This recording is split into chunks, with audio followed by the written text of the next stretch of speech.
दोस्तों आपके पास यहाँ पे जो वेटिंग वाली टिकट है ना, ये 2 ही टाइप की हो सकती है। या तो इसको आपने यहाँ पे ऑनलाइन मोड से बुक किया होगा। ऑनलाइन मोड मतलब अगर आपने आईआरसीटीसी से बुक किया होगा, मेक माई ट्रिप से बुक किया होगा, कन्फर्म टिकट वगैरह ऐप से बुक किया होगा, या फिर किसी भी एजेंट वगैरह से जाके आपने बुक करा लिया होगा, या फिर इसको आपने हो सकता हो रेलवे के काउंटर से जाकर के बुक कराया हो। अगर चार्ट भी बनने के बाद ये कन्फर्म नहीं हो पाती है, अगर आप इस वेटिंग वाली टिकट से लेकर रेलवे में यहाँ पे ट्रेवल करते हैं, तो आपके साथ यहाँ पे क्या होने वाला है, ट्रेवल को लेकर के रेलवे के यहाँ पे क्या कंप्लीट रूल्स है ना, बिल्कुल आपको मैं डिटेल में और बिल्कुल टू द पॉइंट बताने वाला हूँ।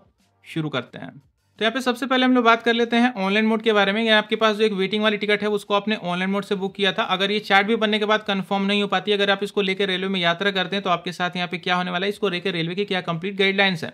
तो यहाँ पे रेलवे का बिल्कुल साफ साफ कहना है कि आप किसी भी टाइप के ऑनलाइन वेटिंग टिकट के साथ रेलवे में यात्रा नहीं कर सकते हैं। अगर आप ऐसा करते हैं तो रेलवे आपको बिना टिकट मानेगा और आपके ऊपर बिना टिकट वाले पेनल्टी एंड चार्जेस को लगाएगा। और ये बात मैं नहीं कह रहा हूँ, रेलवे के ऑफिशियल वेबसाइट पे चले जाइएगा, वहाँ पे बिल्कुल क्लियरली एंड बिल्कुल साफ साफ यहाँ पे मेंशन है। यहाँ पे मैं स्क्रीनशॉट को भी ऐड कर दूंगा, वीडियो को रोक के आप इसको बिल्कुल ध्यान से पढ़ सकते हैं।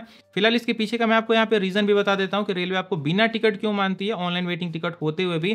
क्योंकि रेलवे आपके साथ ये करती है कि जब भी आपकी जो ऑनलाइन वेटिंग टिकट है ना, चार्ट बनने के बाद अगर वो पूरी तरीके से ही वेटिंग में रुकी रह जाती है, यानी कि आपका जो पीएनआर है अगर वो फुल वेट लिस्टेड रह जाता है, तो रेलवे उसको ना खुद से कैंसिल करके आपका जो पैसा है 3 से लेकर 4 दिनों के अंदर अंदर आपके बैक टू सोर्स अकाउंट में रिफंड प्रोसेस कर देती है।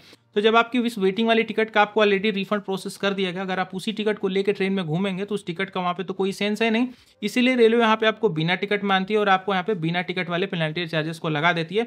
आप समझते हैं अपने दूसरे प्रोसेस के बारे में कि आपके पास जो वेटिंग वाली टिकट है ना, इसको अपने रेलवे के काउंटर से जाकर खरीदा था, अगर ये चार्ट भी बन गया फिर भी कंफर्म नहीं हो पाई, तो ऐसी कंडीशन में आपके साथ क्या आने वाला है, ट्रेवल को लेकर के यहाँ पे रेलवे के क्या रूल कहते हैं। तो सबसे पहले मैं आपको बिल्कुल क्लियर कट बता दूं, रेलवे में आप काउंटर की वेटिंग टिकट के साथ भी ट्रेवल नहीं कर सकते हैं। काउंटर की वेटिंग टिकट के साथ ट्रेवल करना अलाउड नहीं है। अगर आप इसको लेकर ट्रेवल करते हैं तो क्या होगा, मैं आपको थोड़ी देर में आगे बता रहा हूँ, लेकिन इससे पहले यहाँ पे आप रिफंड की कहानी सुन लीजिए। यहाँ पे आप अपनी उस काउंटर के वेटिंग वाली टिकट को ना ट्रेन के डिपार्चर टाइमिंग, यानी कि आपके स्टेशन पे ट्रेन के आने की जो भी टाइमिंग है ना, उससे 30 मिनट पहले कैंसिल करा के आप अपना यहाँ पे रेलवे में रिफंड ले सकते हैं। अब रिफंड आपको कितना मिलेगा ना, ये चार्जेस मैंने आपको ऑनलाइन वाले में नहीं बताया थे, क्योंकि इसको मैं आपको यहाँ पे काउंटर वाले में ही बता देता हूँ। क्योंकि जो चार्जेस है ना वो बिल्कुल एग्जैक्ट सेम कटते हैं। अगर आप कोई भी एक स्लीपर की क्लास या फिर 2S वाली क्लास का अगर आप वेटिंग वाली टिकट कैंसिल कराते हैं, तो यहाँ पे रेलवे आपके ऊपर 60 रुपीज यहाँ पे पर पैसेंजर के हिसाब से चार्जेस लगा के आपका पैसा आपको रिफंड प्रोसेस कर देती है। ऑनलाइन वाले केस में ना रिफंड आने में 3 से लेकर 4 वर्किंग डेज लग जाते हैं। अगर आपकी टिकट रेलवे के काउंटर वाली होगी तो भाई रिफंड आपको हैंड टू हैंड तुरंत से यहाँ पे पकड़ा दिया जाएगा।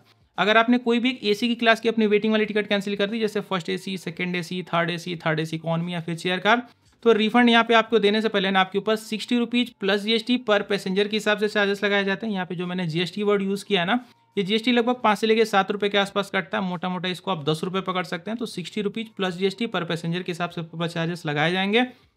इसके बाद आपका पैसा 3 से लेकर 4 वर्किंग डेज में ऑनलाइन के केस में आपको रिफंड कर दिया जाएगा, और रेलवे के काउंटर वाली टिकट होगी तो भाई हाथों हाथ आपको रिफंड दे दिया जाएगा।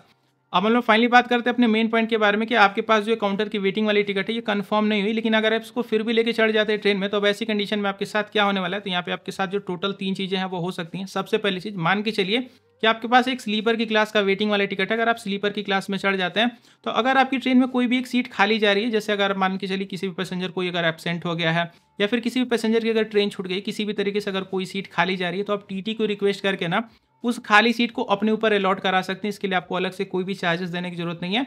अगर आपके पास उसी सेम क्लास का वेटिंग वाला टिकट है, रेलवे के काउंटर से लिए हुआ ना, तो टीटी उस खाली सीट को ना आपके ऊपर अलॉट यहाँ पे कर देंगे और बिल्कुल मजे के साथ आप अपनी जर्नी को कर सकते हैं। लेकिन हमारे यहाँ पे जो दूसरा पॉइंट निकल करके आता है, मान लीजिए कि आपकी कोच में, यानी कि आप अगर मान के चलिए कि स्लीपर की क्लास वाला आपका टिकट है, अगर स्लीपर की क्लास में कोई जगह है ही नहीं, कहीं भी कोई सीट खाली है ही नहीं, तो यहाँ पे टीटी आपको रिक्वेस्ट करेंगे कि भाई आप अपनी स्लीपर की वेटिंग वाली टिकट को ना लेकर के चले जाइए यहाँ पे जनरल की क्लास में, या उस जनरल की क्लास में जाकर के आप बिल्कुल मजे से यात्रा करिए। वहाँ पे आपको कोई भी नहीं बोलेगा।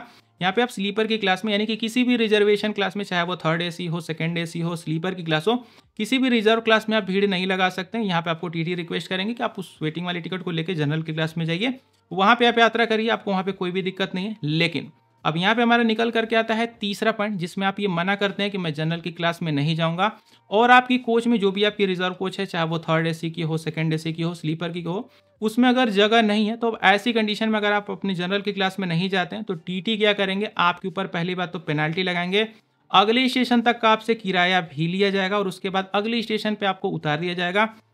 अब वहाँ के बाद भी आपके पास 2 चॉइसें बच जाती हैं। अब उस स्टेशन पे आपको जब उतार दिया जाएगा, चलती ट्रेन से आपको नहीं उतारा जाएगा, जो भी आपकी ट्रेन का अगला स्टेशन आएगा वहाँ पे आपको उतार दिया जाएगा। वहाँ के बाद आपके पास 2 चॉइसेस बच जाते हैं, या तो आप वहीं से उतर के अपने घर चले जाइए, या फिर आप वहाँ से भी चाहें तो आपके पास तो काउंटर की वेटिंग वाली टिकट है ही, आप चाहें तो उसी ट्रेन के जनरल डब्बे में चढ़ के अपनी यात्रा को कर सकते हैं।